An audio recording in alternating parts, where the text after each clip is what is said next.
That's for losers, man. I don't get involved in that stuff. But Angel Rashad Milligan rolling out. That's a good question. Brandon, we can't ask Rashad questions. Hey, Rashad. And man, welcome back to the channel. First of all, my name is Rashad Milligan. If you are new to the channel, this is the road to 5K subs. I guess she beat the allegations. You read the title. She beat the allegations. My homegirl beat the allegation. Leticia, me here, is still in Atlanta. Everybody wrote her off. A lot of people wrote off Alyssa Peely off in Minnesota. Alyssa Peely still in Minnesota. They still believe in her. They're still holding on to their young piece. It's a couple folks now that we seen that done gave up on their young piece. Specifically Las Vegas. They straight up, they just gave up on Kate Martin. Or maybe they did it as a gift to their old assistant coach. Ain't no gifts in competitive basketball. Man, let's pull this thing up, man, because it's a lot to unpack here. And I gotta pull up this tweet that they dropped in the group chat. My homies dropped in the group chat. Hold on, give me a second. Are you where I'm at? Oh, I'm right here. Okay, bet. Where we at? We right here? Okay, cool. All right, here we go. Here's the meme that the homie sent me of a homegirl, a friend of the channel posted. Haley Jones still on my team. Y'all gotta stop. I still believe in Haley Jones.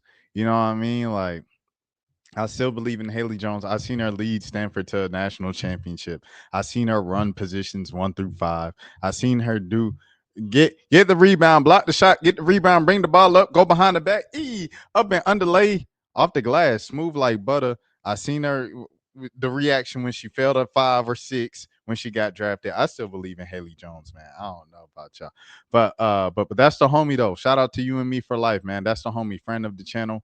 She's always commenting and stuff like that. That's some real Atlanta stuff right there. But anyways, the Golden State Valkyries, man. Here we go. Okay. So you see Vanloo here. Man, Vanloo had a good season last year with Washington. Washington, they came up in Atlanta, had a couple of good games. I was like, oh my goodness. I think Atlanta is where they won their first game of the season. And Vanloo was definitely one of the reasons for that. A great season last year. Mo Billings, this one got me. I ain't even gonna lie to you. Mo Billings one got me because it's another lesson, a reminder that there is no loyalty in business. I seen Mo Billings last week in the video talking about, look at our spa, free agents. We got locker rooms. We got a practice court. We got a facility.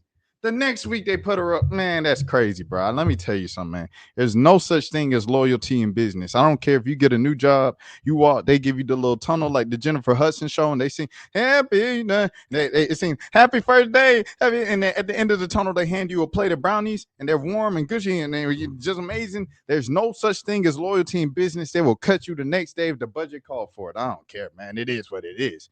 Never expect no loyalty out of business, and the WNBA is a business. If you've seen it here, Monique Billings, one of the more consistent bigs in the league. The draft was kind of all over the place, but that's kind of what you get with the expansion drafts because you don't even know who you're going to get out of free agency. You don't know who you're going to be able to land at that number 5 spot in the draft. You don't know if you're going to be able to put something together for a trade. You know what I'm saying? It's all up in the air. So you're just kind of grabbing the best players or the best base pieces that you can. And I think Monique Billings is definitely one of those pieces. She's someone who's going to benefit from this expansion in the WNBA because there's no reason she should have bounced around the league once she left the Atlanta Dream and things of that sort. So yeah, that's Monique Billings there. Also, we had Kayla Thornton. Kayla, as they mentioned plenty of times on the broadcast, the player with probably the most WNBA experience in this expansion draft. Just a solid rotational player for contending teams, championship contending teams throughout her career, coming from New York now, just fresh off a title right now and stuff like that. That's a very good pickup, a very good wing, just a dependable player right there in Kayla Thornton. And it did not surprise me that she was their person. You see, Minnesota, like I said, Minnesota's believing in Alyssa Peely. This is a statement. This is a statement here that Minnesota is looking at Alyssa like, yo, we believe in you. It's just like Atlanta looking at a TC of me here once again and like, yo, LA, we believe in you.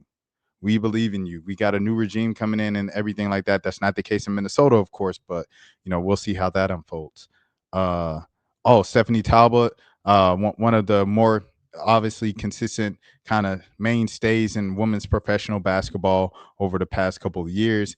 And that's a good veteran pickup right there. Kate Martin was the biggest story of tonight. And when it came out before, about an hour or two before, the reports were saying that Kate Martin and Kayla Thornton were going to be the two picks in the draft. People was like, "Oh man, that's crazy!" Not Kate, because Kate, she was so loved. She was everybody's favorite rookie. She did the little boop to the basketball when the ball came bouncing her way. She hit the half court shot. She was wearing the little book bag. She was doing her rookie duties. Asia Wilson loved her. The Aces loved her. The fans loved her. She was Kate Martin from Iowa. The Chelsea Gray prototype and the Chelsea Gray understudy was playing under Chelsea Gray. It was just a match made in heaven. Aces have had some other players who just kind of ghosted the last couple seasons and been on the roster, and they didn't cut them. But they cut Kate Martin. They put Kate Martin up, available in the draft, and she's going to be one of the cornerstones of this franchise now. She's kind of like, it's her, whoever they take with the fifth pick, and I think also Veronica Burton is going to be another one of those kind of like important first players out the gate. Veronica Burton, obviously, I was a huge fan of her coming out of Northwestern. Things didn't really work out for her in Dallas. She goes to Connecticut.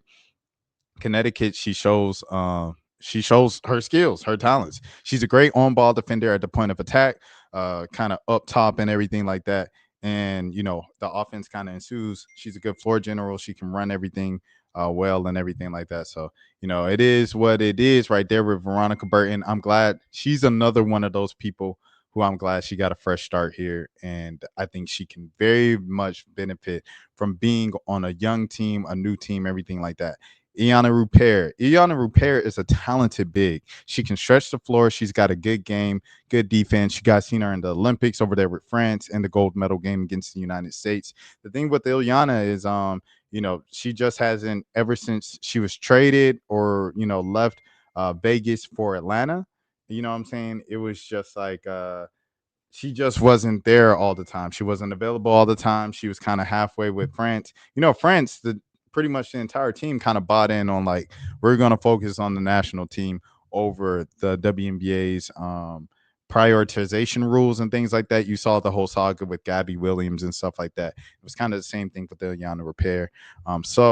But she is a talented big, when available, when on the court, stretch the floor, kind of almost, you want to dare say 3-level scorer, but at least uh at the rim and mid range and things like that. So I don't know, man. I like that pickup as well. They got some good pickups here. If I had to name some folks, who was the person from the person from Dallas is the one. Yeah, Carla from Dallas, bro. This is the one that the Hunter was going crazy. Hunter was going crazy over this. Shout out to Hunter Cruz. He was like, Dallas put up Carla.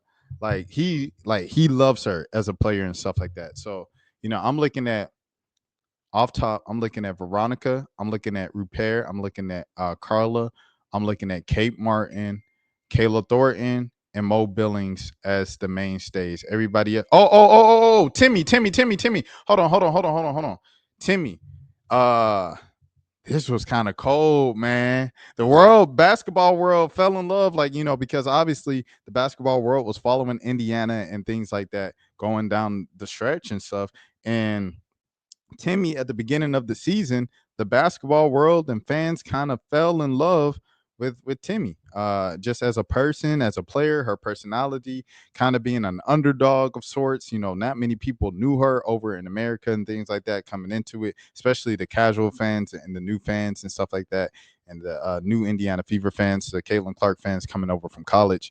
And she just took their hearts, with her hustle, with her heart, with her energy, with her mindset, and she's just a positive person, and a decent post and stuff like that. And I think when you look at this group, you look at a bunch of people with character, you look at a bunch of people that's going to keep people's spirits up, right? Because as an expansion team, you're going to have some nights where you're getting blown out.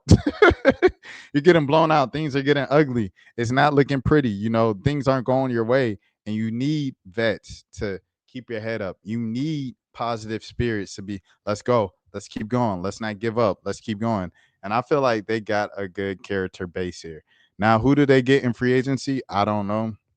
On the broadcast, they were talking about all the big free agents like the Kelsey Mitchells and the Nekavuma case. I don't know if new free agents or big stars or big names are going to want to go to an expansion team year one and try to, compete with the team that didn't exist a couple of months ago. I don't know if they want to do that, me personally, but hey, you never know. I don't know. Maybe they want to do something different and throw everybody off and kind of do that. Maybe Kennedy Carter, like she's looking for a new home, potentially. So, maybe Golden State is somewhere where Kennedy Carter goes. But like I said, with this, it looks like they're kind of prioritizing character and positivity and clean track records. That's not, you can fill in the blank there. But yeah, that's all I have to say, man, about this draft. Like I said, my main takeaways from it outside of the roster that we see right here is the two players that a lot of people expected and predicted to be included in this draft that weren't. That's as you see in the title, Leticia Me here with the Atlanta Dream, and that's Alyssa Peely up there with the Minnesota Lynx. Both of those are players, young rookies, first couple season pros and everything like that a lot of people like coming out of college. They haven't received much playing time, just been riding the bench most of their pro career. A lot of people expect them to be on the block. This is those organizations still saying we believe in you. So yes, that is all I have to say. If anybody else has anything else before I get out of here, because I'm about to head to this Tony Snow show. Bronny's down the street as well. Bronny and LeBron James. The Lakers are in Atlanta right now, so it's a busy night in the A. I just wanted to make sure that I stopped by and said this because this is an important moment in WNBA history and basketball history. I'm looking forward to seeing a lot of the pros just around the world. Some of our favorites coming out of college. People like Morgan Jacksons, who used to play at Louisville and Florida State. People like who am I thinking about? People like Dominique Wilson, who used to play for the Las Vegas Aces a couple years ago and played at NC State. All those players, I'm looking forward to players like that getting a shot to get back in the league, and they'll be able to do so, with this draft, with the Golden State draft, and then Toronto, and then Portland following that. So, is getting here. Is getting here, and we're gonna have a chance to see a lot of the real ballers, the Taj Coles, who's the girl that Crystal Bradfords, and we're going to see a lot of those players get an opportunity to get back in basketball as well. So it's a beautiful thing, and I hope you all are enjoying it as what it is.